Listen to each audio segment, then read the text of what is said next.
Fresh cheese biscuits? Yep. Yes, they are.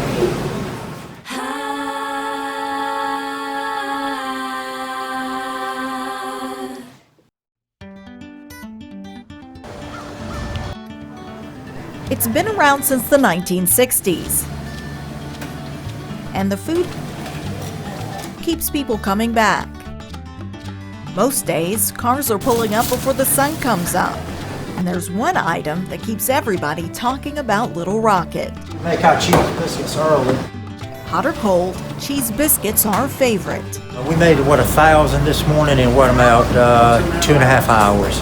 Ricky Strickland's family purchased the Farmville business in 1997. Because Kevin, my son, he makes them. Now they're shipping frozen biscuits across the country by the dozen. Is there a science to this?